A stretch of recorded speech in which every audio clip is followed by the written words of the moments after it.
Il y a des histoires qui ne se terminent pas. Pas de point final, pas de conclusion, pas de paix. Juste un vide, un point d'interrogation qui s'étire sur des années, parfois des décennies.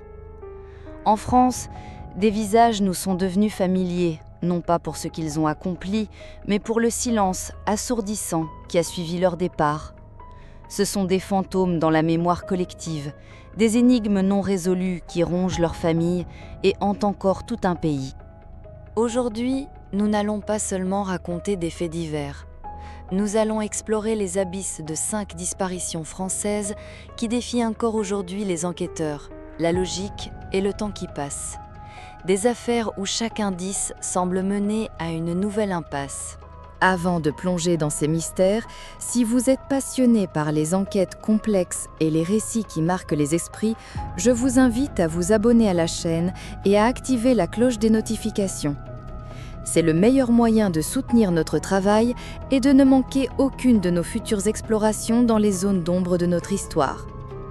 Préparez-vous, le voyage que nous entamons est troublant. Nantes, avril 2011. Une famille de la bourgeoisie catholique, en apparence sans histoire. Agnès, la mère, et ses 4 enfants, Arthur, Thomas, Anne et Benoît. Et puis le père, Xavier, un homme charismatique, entrepreneur, mais criblé de dettes. Les voisins s'inquiètent de ne plus voir personne. Les volets sont clos. Une lettre étrange, laissée par Xavier, prétend que la famille a été exfiltrée aux États-Unis dans le cadre d'un programme de protection des témoins. Personne n'y croit.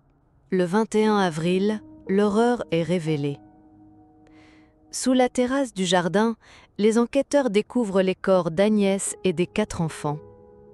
Tous ont été méthodiquement tués par balles de calibre 22, probablement dans leur sommeil, plusieurs jours auparavant. De Xavier, aucune trace. Mais son périple, lui, est connu.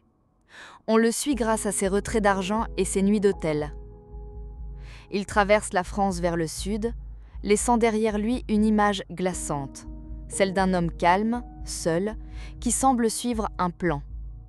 Sa dernière trace de vie connue, le 15 avril 2011, à Roquebrune-sur-Argent, dans le Var. Il quitte à pied un hôtel, son fusil dans un étui sur le dos, et se fond dans la nature. Depuis ce jour, Xavier Dupont de Ligonnès s'est évaporé. Les théories sont légion. S'est-il suicidé dans un coin reculé que personne n'a jamais trouvé? A-t-il organisé sa fuite à l'étranger, refaisant sa vie sous une autre identité? Des milliers de signalements ont été traités, de monastères en Amérique du Sud. En 2019, une arrestation spectaculaire à l'aéroport de Glasgow qui s'est révélée être une erreur sur la personne. L'affaire Dupont de Ligonnès est devenue l'énigme criminelle française la plus célèbre du XXIe siècle. Un homme est-il capable de tuer toute sa famille et de disparaître sans laisser la moindre trace?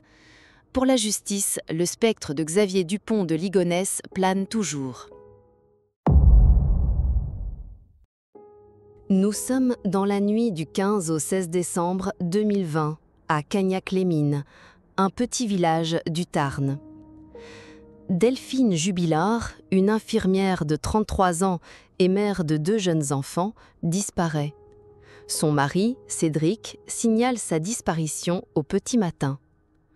Selon lui, elle serait sortie promener les chiens en pleine nuit, vêtue d'une simple doudoune, sans ses papiers, et ne serait jamais revenue.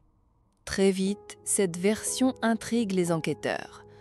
Le couple était en instance de divorce, Delphine avait un nouvel amour et prévoyait de refaire sa vie. Ses amis la décrivent comme une femme pleine de vie, incapable d'abandonner ses enfants, surtout à quelques jours de Noël. L'enquête patine pendant des mois. Aucune trace de Delphine. Son téléphone portable cesse d'émettre à quelques kilomètres de la maison. Les recherches massives ne donnent rien. Pas de corps, pas de scène de crime évidente. Le mystère est total. Mais les soupçons se resserrent inexorablement sur le mari, Cédric Jubilard. Son comportement est jugé étrange. Ses déclarations contradictoires. 6 mois après la disparition, il est mis en examen pour homicide volontaire et incarcéré. Pourtant, l'énigme demeure. Sans aveu, et surtout, sans le corps de Delphine, la preuve irréfutable manque. La défense de Cédric Jubilard clame son innocence et dénonce une enquête à charge. L'affaire Jubilard est le symbole de ces nouveaux mystères de l'ère numérique. Des téléphones qui bornent, des messages qui s'arrêtent, mais un silence de mort qui enveloppe la vérité. Où est Delphine Jubilard ? Une communauté entière, et toute la France avec elle, attend une réponse qui ne vient pas. Le 9 janvier 2003. Il est un peu plus de 18 heures. Estelle Mouzin, 9 ans, rentre de l'école à Guermantes. Elle est aperçue pour la dernière fois à quelques centaines de mètres de chez elle. Puis, plus rien. C'est le début de l'une des plus longues et douloureuses énigmes judiciaires françaises. Pendant des années, l'enquête explore toutes les pistes, sans succès. La France se couvre du visage d'Estelle. Son père, Éric Mouzin, mène un combat acharné, infatigable, pour que sa fille ne soit pas oubliée. Il critique les défaillances de la justice, pousse les enquêteurs à ne jamais abandonner. Le tournant a lieu en 2020. Monique Olivier, son ex-femme et complice, finit par craquer. Elle reconnaît le rôle de Fourniret dans l'enlèvement, le viol et le meurtre d'Estelle. En 2021, le monstre lui-même, quelques mois avant sa mort, avoue enfin. Il a tué Estelle, mais prétend ne plus se souvenir où il a caché son corps. La vérité est là, brutale, insupportable. Mais la disparition n'est pas résolue pour autant, car la dernière question, la plus importante pour la famille, reste sans réponse. Où est le corps d'Estelle Mouzin ? Malgré des fouilles intensives dans les Ardennes, ces restes n'ont jamais été retrouvés. La fin de l'énigme judiciaire n'a pas apporté la fin de la douleur. Estelle Mouzin, c'est le symbole d'une attente qui s'est transformée en certitude macabre, mais sans la paix d'une sépulture.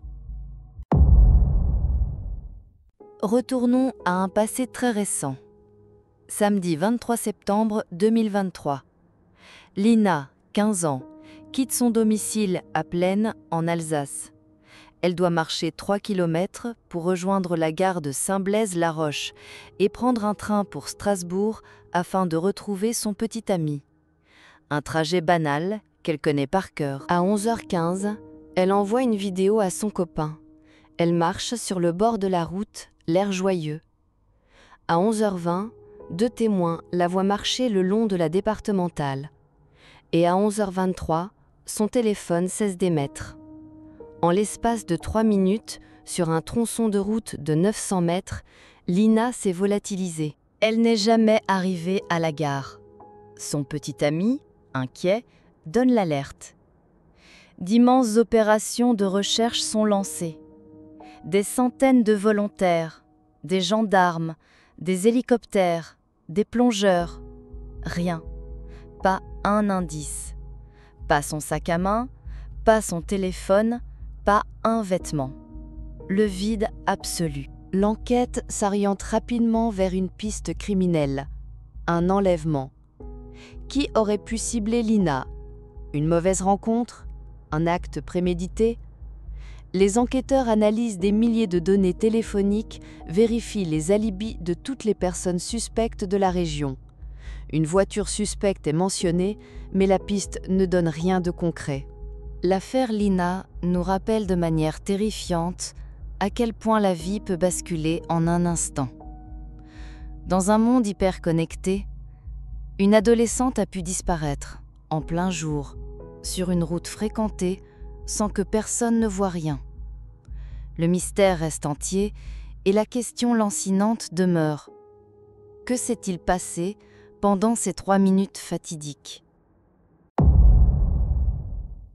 Notre dernier chapitre n'est pas une seule histoire, mais une série de cauchemars qui ont terrorisé toute une région. Entre 1983 et 1996, dans un périmètre restreint autour de Grenoble, en Isère, une douzaine d'enfants et de jeunes adultes disparaissent ou sont assassinés.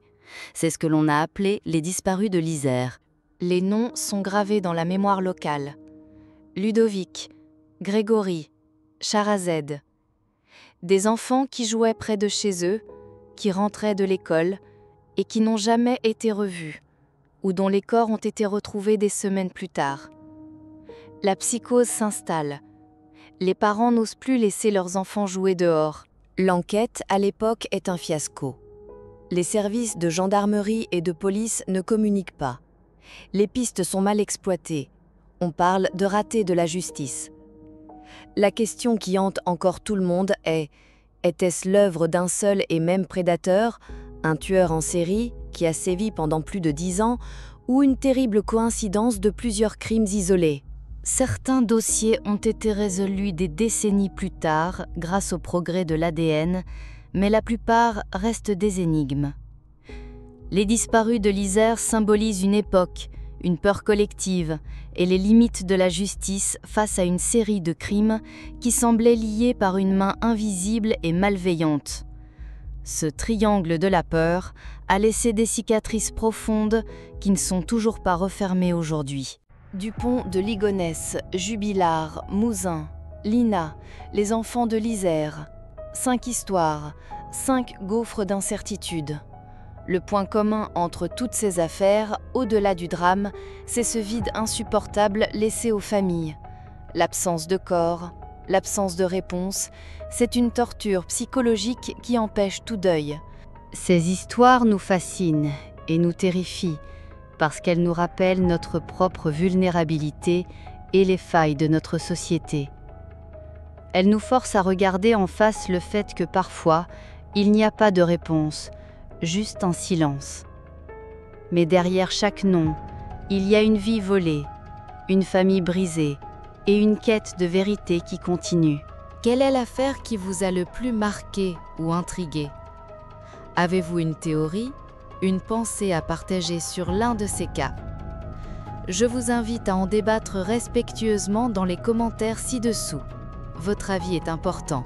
Si cette enquête vous a intéressé, n'oubliez pas de laisser un j'aime pour soutenir la chaîne et surtout de vous abonner pour ne pas manquer nos prochaines vidéos. Merci de m'avoir accompagné dans cette exploration difficile. Prenez soin de vous et à très bientôt.